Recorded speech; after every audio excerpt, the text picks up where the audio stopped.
Hello ਬੱਚੋ ਬੇਟੇ chemical bonding ਦੇ ਵਿੱਚ ਆਪਾਂ 4 ਥਿਊਰੀਜ਼ ਇਸ ਚੈਪਟਰ ਦੇ ਵਿੱਚ 4 ਥਿਊਰੀਜ਼ ਆਪਾਂ ਡਿਸਕਸ ਕਰਨੀਆਂ ਸੀ।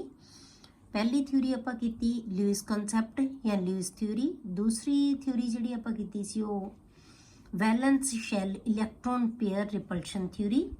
ਤੀਸਰੀ ਥਿਊਰੀ ਆਪਾਂ ਕੀਤੀ ਸੀ ਵੈਲੈਂਸ ਬੌਂਡ ਥਿਊਰੀ VBT। ਅੱਜ ਆਪਾਂ ਬੇਟੇ ਚੌਥੀ ਥਿਊਰੀ ਹੈ ਜਿਹੜੀ ਉਹ ਸ਼ੁਰੂ ਕਰਾਂਗੇ ਮੋਲੀਕੂਲਰ ਆਰਬਿਟਲ ਥਿਊਰੀ। ਠੀਕ ਹੈ, ਜਿਹਨੂੰ ਅਸੀਂ MOT ਕਹਿੰਦੇ ਆ। ਇਹ ਥਿਊਰੀ ਹੈ ਨਾ ਜਿਹੜੀ ਬੇਟੇ ਇਹ 1932 ਦੇ ਵਿੱਚ ਡਿਵੈਲਪ ਹੋਈ ਸੀ ਬਾਈ F ਹੁੰਟ ਔਰ ਐਂਡ RS ਮੁਲਿਕਨ ਨੇ। ਠੀਕ ਹੈ, ਹੁਣ ਇਸ ਥਿਊਰੀ ਦੇ ਅਕੋਰਡਿੰਗ ਬੇਟੇ ਜਿਹੜੇ ਅਟੋਮਿਕ ਆਰਬਿਟਲਸ ਹੈ, ਕੋਈ ਵੀ ਪਾਰਟਿਸਿਪੇਟਿੰਗ ਐਟਮਸ ਹੈ ਜਿਹੜੀਆਂ ਉਹਨਾਂ ਦੇ ਅਟੋਮਿਕ ਆਰਬਿਟਲਸ ਹੈ ਨਾ ਉਹ ਸਾਰੇ ਦੇ ਸਾਰੇ ਡਿਸਟਰਬ ਹੋ ਜਾਂਦੇ ਹੈ ਜਦੋਂ ਮੋਲੀਕਿਊਲ ਬਣਦਾ ਹੈ। ਠੀਕ ਹੈ, ਜਦੋਂ ਹਰੇਕ ਜਿਹੜੀ ਐਟਮ ਹੈ ਉਹਦੇ ਨਿਊਕਲੀਆਈ ਹੈ ਜਦੋਂ ਅਪਰੋਚ ਕਰਦੇ ਹੈ ਨਾ ਤਾਂ ਸਾਰੀਆਂ ਐਟਮਸ ਹੈ ਜਿਹੜੀਆਂ ਉਹਨਾਂ ਦੇ ਅਟੋਮਿਕ ਆਰਬਿਟਲਸ ਹੈ ਜਿਹੜੇ ਉਹ ਡਿਸਟਰਬ ਹੋ ਜਾਂਦੇ ਹੈ। ਠੀਕ ਹੈ, ਉਹ ਆਪਸ ਦੇ ਵਿੱਚ ਕੀ ਹੈ ਮਿਕਸ ਹੋ ਜਾਂਦੇ ਹੈ। ਮਿਕਸ ਹੋਣ ਤੋਂ ਬਾਅਦ ਜਿੰਨੇ ਆਰਬਿਟਲ ਮਿਕਸ ਹੁੰਦੇ ਆ ਉਨੇ ਹੀ ਉਹ ਨਵੇਂ ਆਰਬਿਟਲ ਬਣਾ ਲੈਂਦੇ ਆ ਜਿਨ੍ਹਾਂ ਨੂੰ ਅਸੀਂ ਮੋਲੀਕੂਲਰ ਆਰਬਿਟਲਸ ਕਹਿੰਦੇ ਆ। ਠੀਕ ਹੈ, according to this theory all the atomic orbitals of the participating atoms get disturbed when the concerned nuclei approach each other। ਮਤਲਬ ਇਹਨਾਂ ਹੀ ਐਟਮਸ ਦੇ ਨਿਊਕਲੀਆਈ ਹੈ ਜਦੋਂ ਨੇੜੇ ਆਉਂਦੇ ਆ ਤਾਂ ਉਹ ਡਿਸਟਰਬ ਹੋ ਜਾਂਦੇ ਆ ਜਿਹੜੇ ਅਟੋਮਿਕ ਆਰਬਿਟਲਸ ਹੈ। they all get mixed to give rise to an equivalent number of new orbitals known as molecular orbitals। ठीक है, तो ਇਹਦਾ ਮਤਲਬ ਜਿਹੜਾ ਮੋਲੀਕੂਲਰ ਆਰਬਿਟਲ ਹੈ ਉਹ ਅਟੋਮਿਕ ਆਰਬਿਟਲ ਨਾਲੋਂ ਡਿਫਰੈਂਟ ਹੈ। ਤਾਂ ਹੁਣ ਇਸ ਥਿਊਰੀ ਦੇ ਅਕੋਰਡਿੰਗ ਅਟੋਮਿਕ ਆਰਬਿਟਲ ਤੇ ਮੋਲੀਕੂਲਰ ਆਰਬਿਟਲ ਅਲੱਗ-ਅਲੱਗ ਹੈ। ਹੁਣ ਅਟੋਮਿਕ ਆਰਬਿਟਲ ਤਾਂ ਜੇ ਸਾਨੂੰ BBT ਨੇ ਵੀ ਦੱਸਿਆ ਉਹਦੇ ਅਕੋਰਡਿੰਗ ਹੀ ਅਸੀਂ ਅਟੋਮਿਕ ਆਰਬਿਟਲ ਤਾਂ ਲਵਾਂਗੇ, ਬਟ ਮੋਲੀਕੂਲਰ ਆਰਬਿਟਲ ਹੈ ਜਿਹੜਾ ਉਹਦੇ ਨਾਲੋਂ ਕੀ ਹੋਏਗਾ ਡਿਫਰੈਂਟ ਹੋਏਗਾ। ਠੀਕ ਹੈ, ਤਾਂ ਆਪਾਂ ਅਟੋਮਿਕ ਆਰਬਿਟਲ ਪਹਿਲਾਂ ਦੇਖਦੇ ਹਾਂ ਕਿ ਅਟੋਮਿਕ ਆਰਬਿਟਲ ਅਸੀਂ ਕਿਹਨੂੰ ਕਹਿੰਦੇ ਹਾਂ। The region in space around the nucleus of an atom where the probability of finding electron is या electron density is maximum। ये तो पहला भी पढ़िया होया कि atomic orbital है जिहड़ा वो की हुंदा है कि स्पेस दे विच न्यूक्लियस दे दुआले जिहड़ी स्पेस है ਉਹਦੇ ਵਿੱਚ ਉਹ ਥਾਂ ਜਿੱਥੇ ਇਲੈਕਟ੍ਰੋਨ ਦੇ ਹੋਣ ਦੀ ਸੰਭਾਵਨਾ ਜਿਹੜੀ ਉਹ ਮੈਕਸਿਮਮ ਹੁੰਦੀ ਹੈ ਉਹਨੂੰ ਅਸੀਂ ਕੀ ਕਹਿੰਦੇ ਆ ਅਟੋਮਿਕ ਆਰਬਿਟਲ। ਹੁਣ ਅਸੀਂ ਮੋਲੀਕੂਲਰ ਆਰਬਿਟਲ ਕਿਹਨੂੰ ਕਹਿੰਦੇ ਆ ਬੇਟੇ the region in space comprising the nuclei of the combining atoms।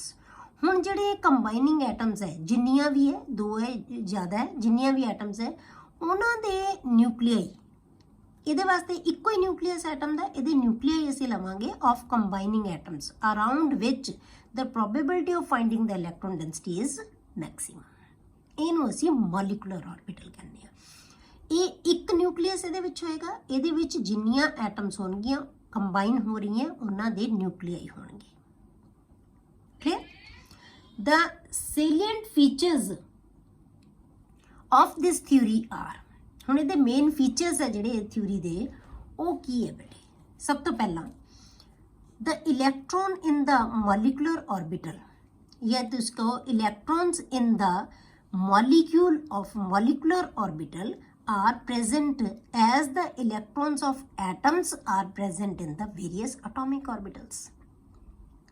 ठीक है, जे इलेक्ट्रॉन है ਜਿਹੜੇ ਮੋਲੀਕੂਲਰ ਇੱਕ ਮੋਲੀਕਿਊਲ ਦੇ ਮੋਲੀਕੂਲਰ ਆਰਬਿਟਲ ਦੇ ਵਿੱਚ ਇਲੈਕਟ੍ਰੋਨ ਪ੍ਰੈਜ਼ੈਂਟ ਹੁੰਦੇ ਆ ਜਿਵੇਂ ਕਿਸੇ ਐਟਮ ਦੇ ਅਟੋਮਿਕ ਆਰਬਿਟਲਸ ਦੇ ਵਿੱਚ ਪ੍ਰੈਜ਼ੈਂਟ ਹੁੰਦੇ ਆ। ਐਟਮ ਦੇ ਵਿੱਚ ਅਟੋਮਿਕ ਆਰਬਿਟਲ 'ਚ ਇਲੈਕਟ੍ਰੋਨ ਹੁੰਦੇ ਆ ਤੇ ਮੋਲੀਕਿਊਲ ਦੇ ਵਿੱਚ ਮੋਲੀਕੂਲਰ ਆਰਬਿਟਲ ਦੇ ਵਿੱਚ ਇਲੈਕਟ੍ਰੋਨ ਉਦਾਂ ਹੀ ਹੋਣਗੇ। ਠੀਕ ਹੈ, दूसरा ਜਿਹੜਾ ਇਹਦਾ ਪੁਆਇੰਟ ਹੈ ਬੇਟੇ the atomic orbitals of comparable energy and proper symmetry combine to form molecular orbital.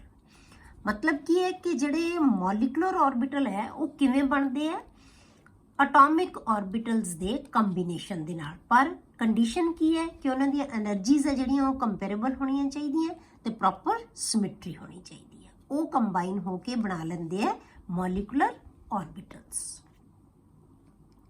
An electron in an atomic orbital is influenced by one nucleus। atomic orbital ਦੇ ਵਿੱਚ ਬੇਟੇ ਜਿਹੜਾ ਇਲੈਕਟ੍ਰੋਨ ਹੈ ਉਹ ਇੱਕੋ ਹੀ ਨਿਊਕਲੀਅਸ ਉਹਨੂੰ ਇਨਫਲੂਐਂਸ ਕਰਦਾ ਹੈ, ਠੀਕ ਹੈ। So atomic orbital is monocentric, mono means one, ਤਾਂ ਮੋਨੋਸੈਂਟਰਿਕ ਹੈ, ਮਤਲਬ ਇੱਕ ਹੀ ਨਿਊਕਲੀਅਸ ਹੈ ਜਿਹੜਾ ਐਟੋਮਿਕ ਆਰਬਿਟਲ ਦੇ ਵਿੱਚ, ਇੱਕ ਹੀ ਨਿਊਕਲੀਅਸ ਇਲੈਕਟ੍ਰੋਨ ਨੂੰ ਇਫੈਕਟ ਕਰੇਗਾ, ਇਨਫਲੂਐਂਸ ਕਰੇਗਾ। ਪਰ ਮੋਲੀਕੂਲਰ ਆਰਬਿਟਲ ਦੇ ਵਿੱਚ ਵੀ ਕੀ ਹੋਏਗਾ ਬੇਟੇ, but in a molecular orbital it is influenced by 2 or more nuclei depending upon the number of atoms in the molecule। ਇੱਕ ਮੋਲੀਕਿਊਲ ਦੇ ਵਿੱਚ ਕਿੰਨੀਆਂ ਐਟਮਸ ਹੈ ਉਹਨਾਂ ਦੇ ਅਕੋਰਡਿੰਗ ਉਹਨੇ ਨਿਊਕਲੀਆਈ ਉਹਨੂੰ ਇਫੈਕਟ ਕਰਨਗੇ ਜਾਂ ਉਹਨੂੰ ਇਨਫਲੂਐਂਸ ਕਰਨਗੇ। So the molecular orbital is polycentric, poly means many, ਤਾਂ ਇਹ ਪੋਲੀਸੈਂਟਰਿਕ ਹੈ, ਉਹ ਕਿਸੇ monocentric. Atomic orbital is monocentric and molecular orbital is polycentric. ਇਹਨੂੰ ਇਫੈਕਟ ਕਰਦੇ ਆ ਜ਼ਿਆਦਾ ਨਿਊਕਲੀਅਸ, ਜਿੰਨੀਆਂ ਐਟਮਸ ਕੰਬਾਈਨ ਹੋ ਰਹੀਆਂ ਉਹਨਾਂ ਸਾਰੀਆਂ ਦੇ ਐਟਮਸ ਨੂੰ ਇਹਨੂੰ ਇਫੈਕਟ ਕਰਨਗੇ ਮੋਲੀਕੂਲਰ ਆਰਬਿਟਲ ਨੂੰ। ਪਰ ਅਟੋਮਿਕ ਆਰਬਿਟਲ ਦੇ ਵਿੱਚ ਇਲੈਕਟ੍ਰੋਨ ਨੂੰ ਇਫੈਕਟ ਕੌਣ ਕਰਦਾ ਹੈ, ਸਿਰਫ ਇੱਕ ਨਿਊਕਲੀਅਸ, ਠੀਕ ਹੈ। ਅਗਲਾ ਪੁਆਇੰਟ ਹੈ ਜਿਹੜਾ ਬੇਟੇ ਦਾ ਉਹ ਹੈ the number of molecular orbitals formed. ਜਿਹੜੇ ਮੋਲੀਕੂਲਰ ਆਰਬਿਟਲ ਬਣਨਗੇ, the number of molecular orbitals formed is equal to the number of combining atomic orbitals।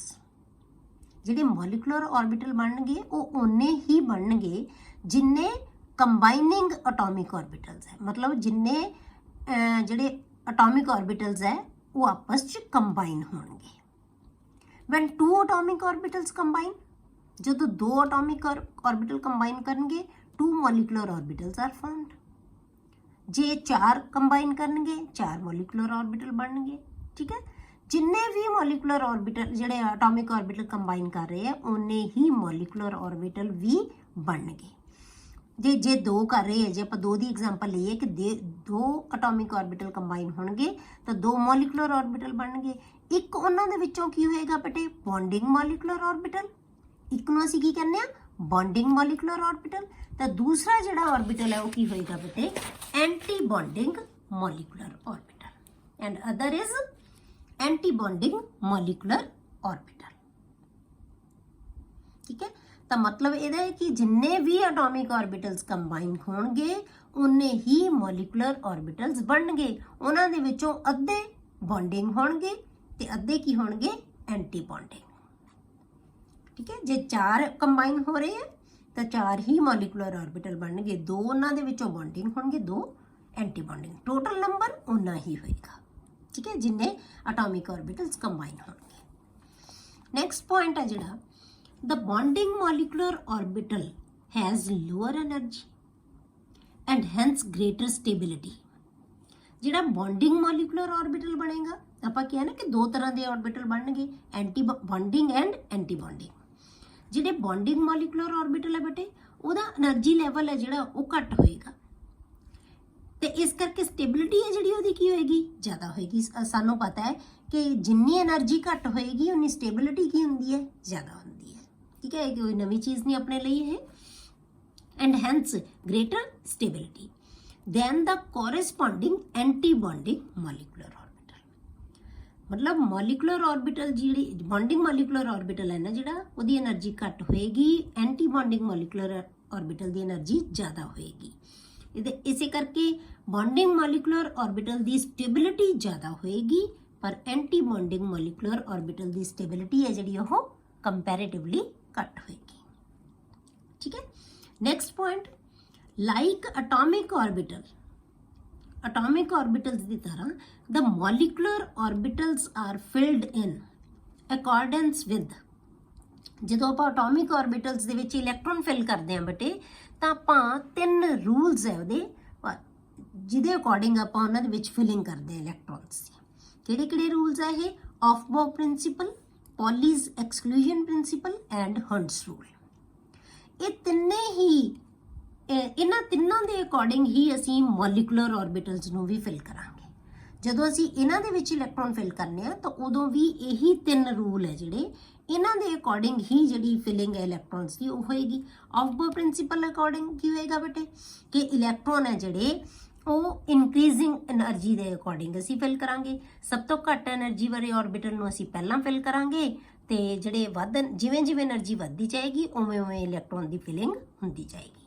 ਠੀਕ ਹੈ, ਸਟਾਰਟਿੰਗ ਫਰੋਮ ਲੋਐਸਟ એનર્ਜੀ, ਜਿਹੜਾ ਆਰਬਿਟਲ ਸਭ ਤੋਂ ਘੱਟ એનર્ਜੀ ਦਾ ਹੋਏਗਾ ਉੱਥੋਂ ਅਸੀਂ ਸਟਾਰਟ ਕਰਾਂਗੇ। ਇਹ ਆਫ-ਬਾਊ ਪ੍ਰਿੰਸੀਪਲ ਹੈ। ਦੂਜਾ ਪੌਲੀਜ਼ ਐਕਸਕਲੂਜਨ ਪ੍ਰਿੰਸੀਪਲ। ਇਹ ਸਾਨੂੰ ਪ੍ਰਿੰਸੀਪਲ ਕੀ ਕਹਿੰਦਾ ਬੇਟੇ ਕਿ ਇੱਕ ਆਰਬਿਟਲ ਦੇ ਵਿੱਚ ਮੈਕਸਿਮਮ 2 ਇਲੈਕਟ੍ਰੋਨ ਆ ਸਕਦੇ ਆ ਔਰ ਦੋਨਾਂ ਦੀ ਸਪਿਨ ਹੈ ਜਿਹੜੀ ਉਹ ਕੀ ਹੋਏਗੀ, ਹਮੇਸ਼ਾ ਆਪੋਜ਼ਿਟ ਹੋਏਗੀ। ਤੀਸਰਾ ਜਿਹੜਾ ਆਪਾਂ ਰੂਲ ਕੀਤਾ ਸੀ ਬੇਟੇ ਉਹ ਸੀ ਹੰਟਸ ਰੂਲ। ਹੰਟਸ ਰੂਲ ਕੀ ਕਹਿੰਦਾ ਸਾਨੂੰ ਕਿ ਜੇ ਸੇਮ એનર્ਜੀ ਦੇ ਆਰਬਿਟਲ ਇੱਕ ਤੋਂ ਜ਼ਿਆਦਾ ਹੈ ਤਾਂ ਉਹਨਾਂ ਦੇ ਵਿੱਚ ਇਲੈਕਟ੍ਰੋਨ ਦੀ ਪੇਅਰਿੰਗ ਉਦੋਂ ਤੱਕ ਨਹੀਂ ਹੋ ਸਕਦੀ ਜਦੋਂ ਤੱਕ ਸਾਰੇ ਸੇਮ એનર્ਜੀ ਦੇ ਆਰਬਿਟਲਸ ਸਿੰਗਲੀ ਆਕੂਪਾਈਡ ਨਹੀਂ ਹੁੰਦੇ।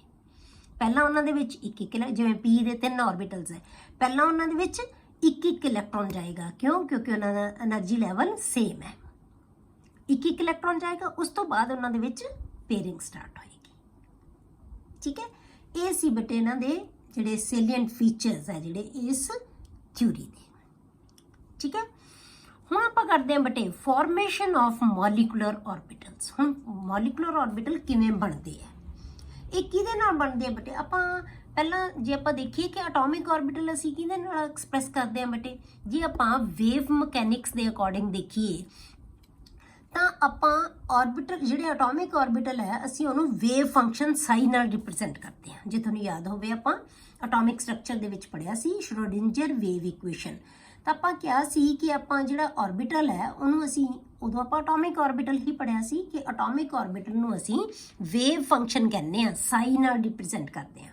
ਸਾਈ ਦਾ ਮਤਲਬ ਕੀ ਹੈ ਕਿ ਆਪਾਂ ਵੇਵ ਦੇ ਵਿੱਚ ਆਪਾਂ ਕੋਈ ਵੇਵ ਬਣਾ ਲਈ। ਵੇਵ ਦਾ ਮਤਲਬ ਕੀ ਹੈ ਕਿ ਇਹਦੇ ਵਿੱਚ ਕ੍ਰੈਸਟ ਤੇ ਜਿਹੜੇ ਟਰਫ ਬਣੇ ਹੋਏ ਹੁੰਦੇ ਆ, ਇਹਨੂੰ ਅਸੀਂ ਵੇਵ ਕਹਿੰਦੇ ਆ। ਠੀਕ ਹੈ, ਆਪਾਂ ਪੜ੍ਹੀ ਸੀ ਵੇਵ। ਇਹਦਾ ਜਿਹੜਾ ਐਂਪਲੀਟਿਊਡ ਹੈ ਨਾ, ਆਹ ਹਾਈਟ ਆਫ ਕ੍ਰੈਸਟ ਔਰ ਡੈਪਥ ਆਫ ਟਰਫ, ਇਹਨੂੰ ਅਸੀਂ ਐਂਪਲੀਟਿਊਡ ਕਹਿੰਦੇ ਆ। ਇਹ ਜਿਹੜਾ ਐਂਪਲੀਟਿਊਡ ਹੈ ਬੇਟੇ ਇਹ ਸਾਈ ਨਾਲ, ਇਹਨੂੰ ਅਸੀਂ ਵੇਵ ਫੰਕਸ਼ਨ ਕਹਿ ਦਿੰਦੇ ਆ, ਸਾਈ ਨਾਲ ਰਿਪਰੈਜ਼ੈਂਟ ਕਰਦੇ ਆ ਆਪਾਂ ਇਹਨੂੰ, ਆਪਾਂ ਸਾਈ ਦੇ ਨਾਲ ਰਿਪਰੈਜ਼ੈਂਟ ਕਰਦੇ ਆ। ਤਾਂ ਇਹਦਾ ਮਤਲਬ ਆਪਾਂ ਐਟੋਮਿਕ ਆਰਬਿਟਲ ਹੈ ਉਹਨੂੰ ਐਕਸਪ੍ਰੈਸ ਕੀਤਾ ਸੀ ਆਪਾਂ ਵੇਵ ਫੰਕਸ਼ਨ ਦੇ ਨਾਲ। ਠੀਕ ਹੈ, ਜਿਹੜਾ ਕਿ ਆਪਾਂ ਸ਼੍ਰੋਡਿੰਜਰ ਵੇਵ ਇਕੁਏਸ਼ਨ ਤੋਂ ਆਪਾਂ ਇਹਦਾ ਸੋਲੂਸ਼ਨ ਤੋਂ ਇਹਦੀ ਵੈਲਿਊ ਹੈ ਜਿਹੜੀ ਉਹ ਲਈ ਸੀ। ਪਰ ਇਹਦੇ ਨਾਲ ਆਪਾਂ ਸਿਰਫ ਸਿੰਗਲ ਇਲੈਕਟ੍ਰੋਨ ਸਪੀਸ਼ੀਜ਼ ਨੂੰ ਹੀ ਅਸੀਂ ਕੈਲਕੂਲੇਟ ਕਰ ਸਕਦੇ ਹਾਂ। ਉਹਦਾ ਜਿਹੜਾ ਸੋਲੂਸ਼ਨ ਹੈ ਇਸ ਇਕੁਏਸ਼ਨ ਦਾ ਉਹ ਸਿੰਗਲ ਇਲੈਕਟ੍ਰੋਨ ਸਪੀਸ਼ੀਜ਼ ਲਈ ਹੀ ਹੈਗਾ। ਪਰ ਜਿਹੜੇ ਮੋਲੀਕੂਲਰ ਆਰਬਿਟਲ ਹੋਣਗੇ ਜਿਨ੍ਹਾਂ ਦੇ ਵਿੱਚ ਜ਼ਿਆਦਾ ਇਲੈਕਟ੍ਰੋਨ ਹੋਣਗੇ ਉਹਨਾਂ ਨੂੰ ਅਸੀਂ ਇਹਦੇ ਨਾਲ ਡਾਇਰੈਕਟਲੀ ਇਹਦੀ ਜਿਹੜੀ ਹੈ ਕੈਲਕੂਲੇਸ਼ਨ ਨਹੀਂ ਕਰ ਸਕਦੇ। ਤਾਂ ਇਸ ਪ੍ਰੋਬਲਮ ਨੂੰ ਸੋਲਵ ਕਰਨ ਵਾਸਤੇ ਤਾਂ ਆਪਾਂ ਇੱਕ ਅਪਰੋਕਸੀਮੇਟ ਮੈਥਡ ਲੈ ਲਿਆ ਬੇਟੇ ਜਿਹਨੂੰ ਅਸੀਂ ਕਹਿੰਦੇ ਆ ਲੀਨੀਅਰ ਕੰਬੀਨੇਸ਼ਨ ਆਫ ਐਟੋਮਿਕ ਆਰਬਿਟਲਸ। ਠੀਕ ਹੈ, ਤਾਂ ਮੋਲੀਕੂਲਰ ਆਰਬਿਟਲ ਦੀ ਫਾਰਮੇਸ਼ਨ ਹੈ ਜਿਹੜੀ ਆਪਾਂ ਕਿਹਦੇ ਤੋਂ ਕਰਾਂਗੇ, linear combination of atomic orbitals, LCAO, linear combination of atomic orbitals, LCAO ਇਹਨੂੰ ਆਪਾਂ ਕਹਿੰਦੇ ਆ। ਹੁਣ ਇਹ ਮੋਲੀਕੂਲਰ ਆਰਬਿਟਲ ਕਿਵੇਂ ਬਣੇਗਾ ਆਪਾਂ ਇਹਦੇ linear combination of atomic orbitals ਦੇ ਅਕੋਰਡਿੰਗ ਪੜਾਂਗੇ। ਕਲੀਅਰ? ਹੁਣ ਆਪਾਂ ਦੇਖਦੇ ਹਾਂ ਕਿ molecular orbitals are formed by linear combination of wave functions of the participating atomic orbitals. ਜਿਹੜੇ ਐਟੋਮਿਕ ਆਰਬਿਟਲਸ ਪਾਰਟਿਸਿਪੇਟ ਕਰ ਰਹੇ ਹੈ ਮਤਲਬ ਕਿ ਜਿਨ੍ਹਾਂ ਨੇ ਮੋਲੀਕੂਲਰ ਆਰਬਿਟਲ ਬਣਾਉਣਾ ਹੈ ਉਹਨਾਂ ਦੇ ਵੇਵ ਫੰਕਸ਼ਨ ਦੇ ਨਾਲ, ਉਹਨਾਂ ਦੇ ਵੇਵ ਫੰਕਸ਼ਨਸ ਦੇ ਲੀਨੀਅਰ ਕੰਬੀਨੇਸ਼ਨ ਨਾਲ ਮੋਲੀਕੂਲਰ ਆਰਬਿਟਲ ਬਣੇਗਾ। ਠੀਕ ਹੈ, ਦੇ ਮੇ ਕੰਬਾਈਨ ਈਦਰ ਬਾਈ ਐਡੀਸ਼ਨ ਔਰ ਬਾਈ ਸਬਟ੍ਰੈਕਸ਼ਨ। ਜਿਹੜਾ ਵੇਵ ਫੰਕਸ਼ਨ ਹੈ, ਵੇਵ ਹੈ ਜਿਹੜੀ ਉਹ ਦੋ ਤਰ੍ਹਾਂ ਨਾਲ ਕੰਬਾਈਨ ਹੋ ਸਕਦੀ ਹੈ, ਐਡੀਸ਼ਨ ਨਾਲ ਵੀ ਹੋ ਸਕਦੀ ਹੈ ਤੇ ਸਬਟ੍ਰੈਕਸ਼ਨ ਨਾਲ ਵੀ ਹੋ ਸਕਦੀ ਹੈ। ਠੀਕ ਹੈ, ਹੁਣ ਆਪਾਂ ਐਗਜ਼ਾਮਪਲ ਲੈਣੇ ਆ ਬੇਟੇ ਹਾਈਡਰੋਜਨ ਮੋਲੀਕਿਊਲ ਲੈ ਕੇ। ਹਾਈਡਰੋਜਨ ਮੋਲੀਕਿਊਲ ਕੀ ਹੈ? ਡਾਇਆਟੋਮਿਕ ਹੈ। ਡਾਇਆਟੋਮਿਕ ਮੋਲੀਕਿਊਲ ਹੁੰਦਾ ਹੈ। ਇਹਨੂੰ ਆਪਾਂ ਜੇ ਕੰਸੀਡਰ ਕਰੀਏ ਕਿ hydrogen molecule consist of 2 atoms A and B। ਆਪਾਂ ਸਪੋਜ਼ ਕਰ ਲਿਆ ਕਿ ਇੱਕ ਹਾਈਡਰੋਜਨ ਦਾ ਮੋਲੀਕਿਊਲ ਹੈ ਜਿਹੜਾ 2 ਐਟਮਸ ਤੋਂ ਮਿਲ ਕੇ ਬਣਿਆ ਹੋਇਆ ਹੈ ਜਿਹਨੂੰ ਆਪਾਂ A ਤੇ B ਕਹਤਾ ਐਟਮਸ ਨੂੰ। ਠੀਕ ਹੈ, each atom has 1 electron in 1s orbital. ਸਾਨੂੰ ਪਤਾ ਹੈ ਕਿ ਹਾਈਡਰੋਜਨ ਕੋਲ ਇੱਕ ਹੀ, ਜੇ ਆਪਾਂ ਉਹਦੀ ਗਰਾਊਂਡ ਸਟੇਟ ਲਈਏ ਤਾਂ ਉਹਦੇ ਕੋਲ ਪਹਿਲੇ ਸ਼ੈਲ ਦੇ ਵਿੱਚ 1s ਦੇ ਵਿੱਚ ਇੱਕੋ ਹੀ ਇਲੈਕਟ੍ਰੋਨ ਹੁੰਦਾ ਹੈ। ਇਹਦੇ ਕੋਲ ਵੀ ਇੱਕ ਇਲੈਕਟ੍ਰੋਨ ਹੋਏਗਾ, A ਕੋਲ ਵੀ, B ਕੋਲ ਵੀ ਇੱਕ ਇਲੈਕਟ੍ਰੋਨ ਹੋਏਗਾ। ਹੁਣ ਜੇ ਅਸੀਂ ਇਹਨਾਂ ਦੇ ਐਟੋਮਿਕ ਆਰਬਿਟਲਸ ਨੂੰ ਰਿਪਰੈਜ਼ੈਂਟ ਕਰਨਾ ਹੋਵੇ, ਠੀਕ ਹੈ, ਤਾਂ ਕਾਹਦੇ ਨਾਲ ਕਰਾਂਗੇ ਆਪਾਂ? ਵੇਵ ਫੰਕਸ਼ਨ ਦੇ ਨਾਲ। ਤਾਂ ਆਪਾਂ ਉਹਨੂੰ ਲਿਖ ਦਾਂਗੇ psi A and psi B. The atomic orbitals of these atoms may be represented by the wave functions psi A and psi B. ਠੀਕ ਹੈ, A ਤੇ B ਦੋਨੋਂ ਐਟਮਸ ਦੇ ਅਸੀਂ ਆਰਬਿਟਲਸ ਨੂੰ ਰਿਪਰੈਜ਼ੈਂਟ ਕਰਤਾ psi A ਤੇ psi B ਦੇ ਨਾਲ। ਜੇ ਆਪਾਂ ਹੁਣ ਮੈਥਮੈਟਿਕਲੀ ਬੇਟੇ ਇਹਨਾਂ ਮੋਲੀਕੂਲਰ ਆਰਬਿਟਲ ਬਣਾਉਣੇ ਹੋਣ ਇਹਨਾਂ ਦੇ, ਤਾਂ ਆਪਾਂ ਮੋਲੀਕੂਲਰ ਆਰਬਿਟਲ ਬਣਾਉਣਾ ਹੈ ਤਾਂ ਆਪਾਂ ਕੀ ਕਿਹਾ? ਦੋ ਤਰ੍ਹਾਂ ਨਾਲ ਬਣ ਸਕਦਾ ਹੈ, ਬਾਈ ਐਡੀਸ਼ਨ ਔਰ ਬਾਈ ਸਬਟ੍ਰੈਕਸ਼ਨ। ਤਾਂ ਆਪਾਂ ਸਾਈ ਮੋਲੀਕੂਲਰ ਆਰਬਿਟਲ ਕਿਵੇਂ ਬਣਾਵਾਂਗੇ? ਇਹ ਵੇਵ ਫੰਕਸ਼ਨ ਕਾਹਦੇ ਵਾਸਤੇ ਆਏਗਾ? ਮੋਲੀਕੂਲਰ ਆਰਬਿਟਲ ਵਾਸਤੇ। ਇਹ ਸਾਈ A Ki C? Atomic orbital ਵਾਸਤੇ। ਸਾਈ B ਕੀ ਸੀ? ਐਟੋਮਿਕ ਆਰਬਿਟਲ ਵਾਸਤੇ। ਤਾਂ ਸਾਈ ਦੇ ਨਾਲ ਅਸੀਂ MO ਲਿਖਤਾ ਤੇ ਇਹ ਕੀ ਆ ਗਿਆ? Wave function of molecular orbital. ਤਾਂ wave function of molecular orbital is equal to ਕੀ ਹੋਏਗਾ? ਸਾਈ A प्लस माइनस मतलब की है या एडिशन होएगा या सबट्रैक्शन होएगी, साई B दोनों जो कोई भी हो सकता है। ठीक है, तो जो मॉलिक्यूलर ऑर्बिटल बनेगा। पहला आप लेने बेटे जे कॉम्बिनेशन बाय एडिशन लीए आप, मतलब जे ऐड हो रही हैं वेव्स है जड़ियां वो ऐड हो रही हैं। क्लियर हो गया? तो ये जो बनाएगा ऐड होके वेव बनाएगा तो फिर किवें बनता है? When two electron waves are in phase, जे दो वेव्स फेज दे विच है मतलब की है? जिथे एक वेव दा क्रेस्ट है उत्ते दूजी वेव दा क्रेस्ट है, जिथे एक वेव दा ट्रफ है उत्ते दूजी वेव दा भी ट्रफ है, उन्होंने असीं कहने वेव इन फेज। ठीक है, they will add up to give a new wave function psi. Psi A ते साई B दोनों की है, एक दा वेव फंक्शन साई A, एक दा वेव फंक्शन साई B है। ये दोनों फेज दे विच है, मतलब क्रैस्ट दे उत्ते क्रैस्ट है, ट्रफ नाल ट्रफ है। तो उन्हां दे वेव फंक्शन है ना बेटे वो की होणगे? एड अप हो जाणगे। तो वो एक नवा वेव फंक्शन बनाउणगे जिन्हों असीं साई नाल लिख दांगे। ठीक है, तो psi is equal to psi A plus psi B। हुण आपां वेव दी फॉर्म दे विच दिखाईए तो आपां इहदा मतलब साई A जे आपां कहे क्रैस्ट दे नाल क्रैस्ट ते ट्रफ दे वाल ट्रफ होएगा दा मतलब कि आपां एक नूं सपोज करो आपां क्रैस्ट नूं पॉजिटिव साइन नाल लिख दिंदे आ, ट्रफ नूं नैगेटिव साइन नाल लिखदे आ। इहदा मतलब कि पॉजिटिव दे नाल पॉजिटिव साइन आएगा, नैगेटिव दे नाल नैगेटिव साइन आएगा। तो आपां दो वेव्स ले लियां साई A ते साई B, दो वेव फंक्शन है। ये पॉजिटिव दे नाल इहदा भी पॉजिटिव उपर है, इहदा भी नैगेटिव ते नैगेटिव। ठीक है, इहदा भी क्रस्ट ते इहदा क्रस्ट सेम है, इहदा ट्रफ ते ट्रफ बिल्कुल जिथे इहदा ट्रफ है इहदा ट्रफ है, जिथे इहदा क्रस्ट है इहदा क्रस्ट है। तो जदों आपां इत्थे लिखांगे ये की होएगा? एडिशन नाल, एडिशन ऑफ वेव फंक्शन हो रहा है। तो इहदा ये दोनों दा जिहड़ा वेव फंक्शन है ना, वेव फंक्शन की है? एंपलीट्यूड है जिहड़ा, ये दोनों दा सम हो जाएगा। तो एंपलीट्यूड की हो गया? इहदा वध गया। इस वेव का एंपलीट्यूड की होएगा? एड अप हो जाएंगे तो ये नालों डबल एंपलीट्यूड बन गया ये वेव का। तो आपां की करता इनू ऐड करता, क्योंकि असीं साई नूं कहंदे की हां बेटे इहदा एंपलीट्यूड हुंदा जिन्ना जिन्नी वेव की उचाई है मेन पोजीशन तो उहनूं कहा जाता है वेव फंक्शन। तो ये डबल हो जाएगा। तो ये असीं की लिख दांगे? Psi is equal to psi A plus psi B। Clear हो गया? ये जदों वेव ऐड हो रही है। दूसरा जिहड़ा हैगा बेटे जिहड़ा मॉलिक्यूलर ऑर्बिटल बनेगा वो किहदे नाल बनेगा बेटे? वो बनेगा सबट्रैक्शन दे नाल। वो सबट्रैक्शन नाल बनेगा when two electron waves are out of phase. Out of phase का मतलब की है? ਉਹਦੇ क्रैस्ट एक वेव का क्रैस्ट है तो दूजी वेव का उत्थे की है? ट्रफ है। जिथे एक वेव का ट्रफ है तो उत्थे दूजी वेव का की होएगा? क्रैस्ट होएगा। ਉਹਨੂੰ ਅਸੀਂ आउट ऑफ फेज कहने हैं, उस वेव ਨੂੰ आउट ऑफ फेज किया जाता है। then they will combine by subtraction to give new wave function psi star। ਉਹਨੂੰ ਅਸੀਂ psi star ਨਾਲ ਲਿਖਤਾ। ਤਾਂ psi star is equal to, ਹੁਣ ਅਸੀਂ ਸਾਈ ਨੂੰ ਬੇਟੇ ਸਿਗਮਾ ਨਾਲ ਵੀ ਲਿਖ ਦਿੰਦੇ ਹਾਂ ਕਿਉਂਕਿ ਅਸੀਂ ਹਾਈਡਰੋਜਨ ਮੋਲੀਕਿਊਲ ਦੀ ਹੀ ਗੱਲ ਕਰ ਰਹੇ ਹਾਂ। ਤਾਂ ਬੌਂਡ ਬਣੇਗਾ ਸਿਗਮਾ ਬੌਂਡ, ਤੇ ਆਪਾਂ ਸਿਗਮਾ ਤੇ ਪਾਈ ਪੜੇ ਹੋਏ ਹਾਂ ਤਾਂ ਇਹਨੂੰ ਅਸੀਂ ਸਿਗਮਾ ਨਾਲ ਵੀ ਲਿਖ ਦਿੰਦੇ ਹਾਂ। ਠੀਕ ਹੈ, ਤਾਂ ਇਹਨੂੰ psi star is equal to psi A minus psi B। ਇਹ ਸਬਟ੍ਰੈਕਸ਼ਨ ਨਾਲ ਆਏਗਾ क्योंकि एक वेव का जो आप लिख लिया इतने क्रैस्ट है इतने ट्रफ है, मतलब उत्ते पॉजिटिव है थले नैगेटिव है। हुण दूजी वेव आप लै ली, ये ਇਹਦਾ ਨੈਗੇਟਿਵ ਸਾਈਨ ਹੈ, ਇਹਦਾ ਪੋਜ਼ਿਟਿਵ ਹੈ। ਜਾਂ ਤੁਸੀਂ ਕੀ ਬਣਾ ਸਕਦੇ ਹੋ ਬੇਟੇ, ਇੱਥੇ ਇਹਦਾ ਟਰਫ ਬਣਾ ਸਕਦੇ ਹੋ, ਇੱਥੇ ਇਹਦਾ ਕ੍ਰੈਸਟ ਬਣਾ ਸਕਦੇ ਹੋ। ਚਾਹੇ ਐਂ ਬਣਾ ਦਿਓ, ਚਾਹੇ ਨੈਗੇਟਿਵ ਤੇ ਪੋਜ਼ਿਟਿਵ ਸਾਈਨ ਉਲਟ ਕਰ ਦਿਓ। ਠੀਕ ਹੈ, ਮਤਲਬ ਕਿ ਇਹਦਾ ਪੋਜ਼ਿਟਿਵ ਤੇ ਨੈਗੇਟਿਵ, ਹੁਣ ਇਹ ਦੋਨੋਂ ਆਪਸ ਵਿੱਚ ਜੁੜਨਗੇ ਨਹੀਂ। ਇਹਦਾ ਜ਼ਰੂਰੀ ਨਹੀਂ ਕਿ ਐਂਪਲੀਟਿਊਡ ਦੋਨਾਂ ਦਾ ਬਰਾਬਰ ਹੋਏਗਾ, ਇਹ ਡਿਫਰੈਂਟ ਵੀ ਹੋ ਸਕਦਾ ਹੈ। ਤਾਂ ਇਹ ਇੱਕ ਦੂਜੇ ਨੂੰ ਕੀ ਕਰਨਗੇ ਬੇਟੇ, ਕੈਂਸਲ ਆਊਟ ਕਰ ਦੇਣਗੇ। ਜਿੱਥੇ ਇਹਦਾ ਕ੍ਰੈਸਟ ਹੈ ਇੱਥੇ ਇਹਦਾ ਟਰਫ ਆਏਗਾ, ਤਾਂ ਇਹਦਾ ਟਰਫ ਤੇ ਕ੍ਰੈਸਟ ਇੱਕ ਦੂਜੇ ਨੂੰ ਕੀ ਹੈ, ਕੈਂਸਲ ਆਊਟ ਕਰ ਦੇਣਗੇ। ਜਦੋਂ ਆਪਾਂ ਇੱਕ ਪਲੱਸ ਤੇ ਮਾਈਨਸ ਨੂੰ ਐਡ ਕਰਾਂਗੇ ਤਾਂ ਇੱਕ ਦੂਜੇ ਦੇ ਵਿੱਚੋਂ ਇਹ ਕੀ ਹੈ, ਇਹ ਦੋਨਾਂ ਦਾ ਜਿਹੜਾ ਡਿਫਰੈਂਸ ਹੈ ਨਾ, ਜਿਹੜਾ ਐਂਪਲੀਟਿਊਡ ਦਾ, ਉਨਾ ਕੁ ਰਹਿ ਜਾਏਗਾ। ਇਹਦਾ ਜਿਹੜਾ ਵੇਵ ਫੰਕਸ਼ਨ ਹੈ ਉਹ ਕੀ ਹੋਏਗਾ, ਇਹ A ਜਾਂ B ਨਾਲੋਂ ਕੀ ਹੋਏਗਾ, ਘੱਟ ਹੋਏਗਾ। ਤਾਂ ਇਹ ਕਿਹਦੇ ਬਰਾਬਰ ਰਹੇਗਾ, A ਮਾਈਨਸ B ਹੋ ਜਾਏਗਾ। ਠੀਕ ਹੈ, ਨੈਟ ਵੇਵ ਫੰਕਸ਼ਨ ਹੈ ਜਿਹੜਾ ਸਾਡੇ ਕੋਲ ਹੁਣ ਮੋਲੀਕਿਊਲ ਬਣ ਰਿਹਾ ਹੈ, ਉਹਦਾ ਵੇਵ ਫੰਕਸ਼ਨ ਹੈ ਉਹ ਕੀ ਹੋਏਗਾ, psi A minus Sai B। Clear.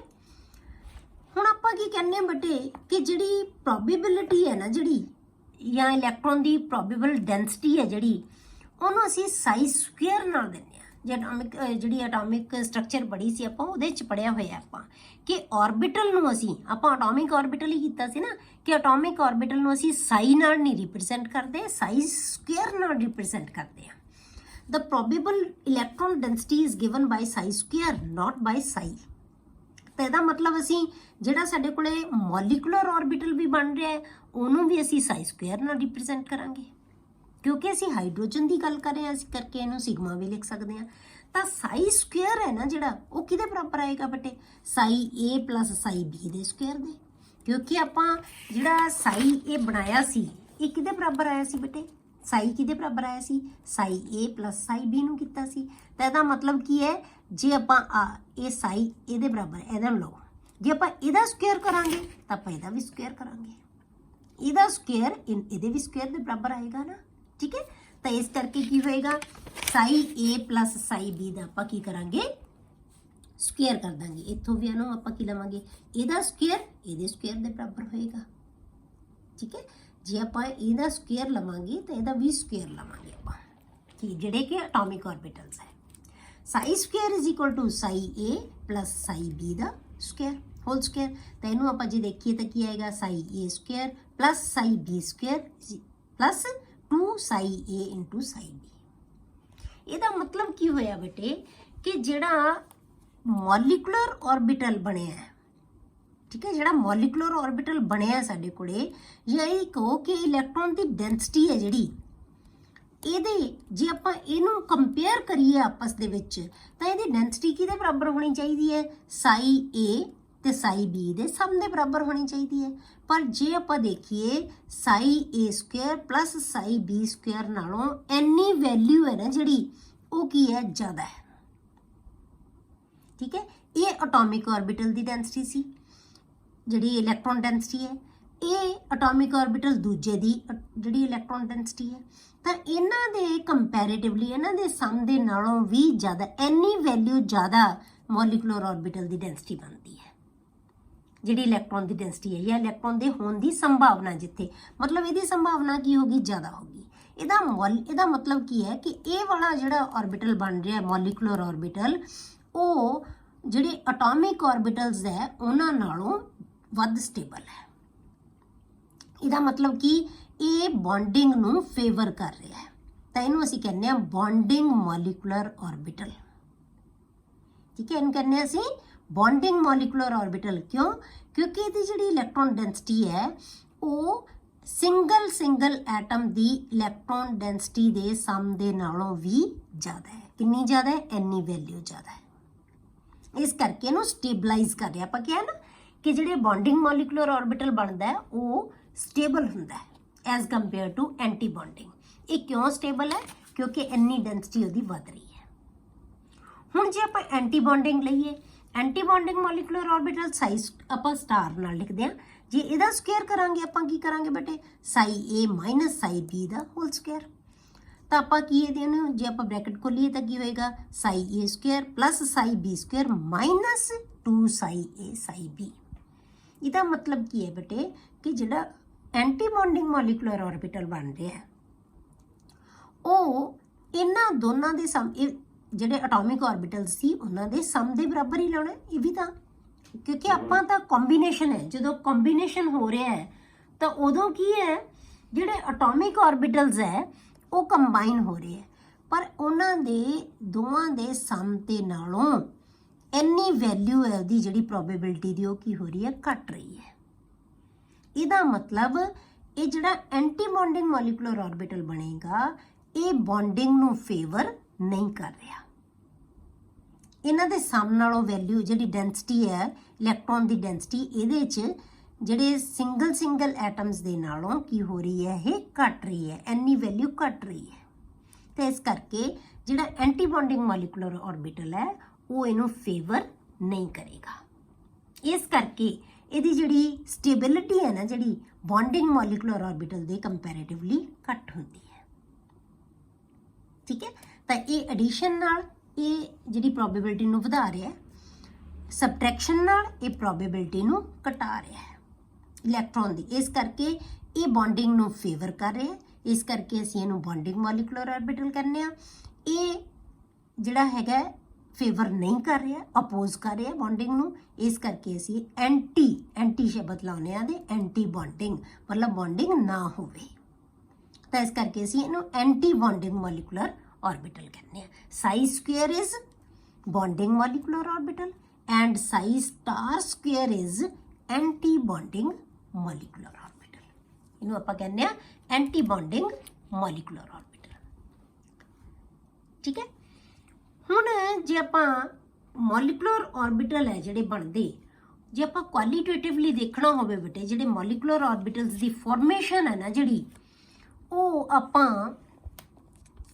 this formation of molecular orbital can be understood in terms of constructive and destructive interference of the electron waves of the combining atoms ਜੇ ਆਪਾਂ combining atoms ਲੈ ਲਈਏ ਨਾ ਉਹਨਾਂ ਦੇ ਜਿਹੜੇ ਜਦੋਂ ਵੀ molecular orbital ਨੇ ਬਣਨਾ ਹੈ ਉਹਨੂੰ ਅਸੀਂ ਕਿਵੇਂ ਸਮਝ ਸਕਦੇ ਹਾਂ ਕਿ ਜਿਹੜੀਆਂ atomic orbitals combine ਹੋ ਰਹੇ ਆ ਉਹਨਾਂ ਦੀਆਂ electron waves ਹੈ ਜਿਹੜੀਆਂ ਉਹ ਕੰਬਾਈਨ ਹੋ ਰਹੀਆਂ ਕਿਵੇਂ ਹੋ ਰਹੀਆਂ ਕੰਸਟਰਕਟਿਵ ਵੇ ਨਾਲ ਜਾਂ ਡਿਸਟਰਕਟਿਵ ਨਾਲ ਉਹਨਾਂ ਦੀ ਇੰਟਰਫੇਰੈਂਸ ਹੈ ਜਿਹੜੀ ਜਾਂ ਤਾਂ ਕੰਸਟਰਕਟਿਵ ਹੋਏਗੀ ਜਾਂ ਡਿਸਟਰਕਟਿਵ ਹੋਏਗੀ ਇਸ ਬੇਸ ਤੇ ਆਪਾਂ ਐਟਮਸ ਦੇ ਜਿਹੜੇ ਹੈਗਾ ਉਹਦੇ ਵੇਵ ਫੰਕਸ਼ਨ ਕਿਵੇਂ ਐਡ ਹੋ ਰਹੇ ਹੈ ਠੀਕ ਹੈ ਜਾਂ ਮੋਲੀਕੂਲਰ ਆਰਬਿਟਲ ਕਿਵੇਂ ਬਣ ਰਿਹਾ ਹੈ ਇਹਦੇ ਨਾਲ ਅਸੀਂ ਉਹਨੂੰ ਅੱਛੀ ਤਰ੍ਹਾਂ ਸਮਝ ਸਕਦੇ ਹਾਂ ਠੀਕ ਹੈ ਤੇ ਕੰਸਟਰਕਟਿਵ ਦਾ ਮਤਲਬ ਕੀ ਹੈ ਬੇਟੇ ਜਿਹੜੀ ਇਲੈਕਟ੍ਰੋਨ ਦੀ ਵੇਵ ਹੈ ਉਹ ਕੰਸਟਰਕਟਿਵ ਦੇ ਨਾਲ ਮਤਲਬ ਕੀ ਹੈ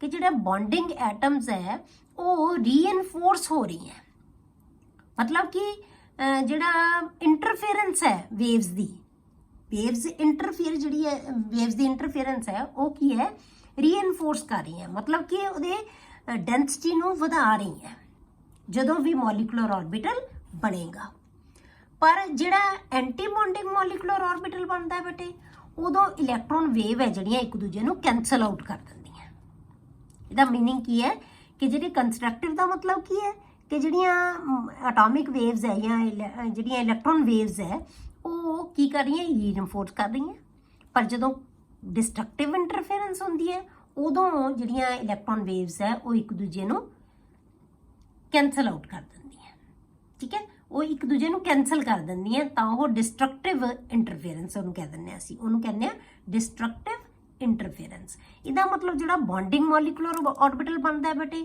ਤਾਂ ਉਹ ਕਿਹਦੇ ਨਾਲ ਬਣਦਾ ਹੈ ਕੰਸਟਰਕਟਿਵ ਜਿਹੜੇ ਹੈਗੀ ਹੈ ਇੰਟਰਫੇਰੈਂਸ ਹੁੰਦੀ ਹੈ ਇਲੈਕਟ੍ਰੋਨ ਵੇਵਸ ਦੀ ਉਦੋਂ ਬੌਂਡਿੰਗ ਮੋਲੀਕੂਲਰ ਆਰਬਿਟਲ ਬਣੇਗਾ ਜਦੋਂ ਡਿਸਟਰਕਟਿਵ ਇੰਟਰਫੇਰੈਂਸ ਹੁੰਦੀ ਹੈ ਇਲੈਕਟ੍ਰੋਨ ਵੇਵ ਦੀ ਤਾਂ ਉਦੋਂ ਕੀ ਬਣਦਾ ਹੈ ਬੇਟੇ anti bonding molecular orbital constructive ਜਿਹੜਾ ਹੈਗਾ ਇੰਟਰਫੇਰੈਂਸ ਨਾਲ ਬੌਂਡਿੰਗ ਤੇ ਡਿਸਟਰਕਟਿਵ ਇੰਟਰਫੇਰੈਂਸ ਨਾਲ ਐਂਟੀ ਬੌਂਡਿੰਗ ਮੋਲੀਕੂਲਰ ਆਰਬਿਟਲ ਬਣੇਗਾ ਠੀਕ ਹੈ ਹੁਣ ਆਪਾਂ ਜੇ ਲੈਂਦੇ ਆ ਫਾਰਮੇਸ਼ਨ ਆਫ ਬੌਂਡਿੰਗ ਮੋਲੀਕੂਲਰ ਆਰਬਿਟਲਸ ਜੇ ਹਾਈਡਰੋਜਨ ਦੀ ਆਪਾਂ ਐਗਜ਼ਾਮਪਲ ਲੈ ਕੇ ਚੱਲੀਏ ਕਿ ਹਾਈਡਰੋਜਨ ਕੋਲੇ 1s ਦੇ ਵਿੱਚ ਇੱਕੋ ਇਲੈਕਟ੍ਰੋਨ ਹੁੰਦਾ ਹੈ ਉਹ ਕੰਬਾਈਨ ਹੋ ਰਿਹਾ ਹੈ ਆਪਾਂ ਲੈਂਦੇ ਆ ਐਡੀਸ਼ਨ ਨਾਲ ਵੀ ਲੈਂਦੇ ਆ ਸਬਟ੍ਰੈਕਸ਼ਨ ਨਾਲ ਵੀ ਲੈਂਦੇ ਆ ਤਾਂ ਆਪਾਂ ਲੈ ਲਿਆ 1s orbital of hydrogen A1s orbital of second hydrogen.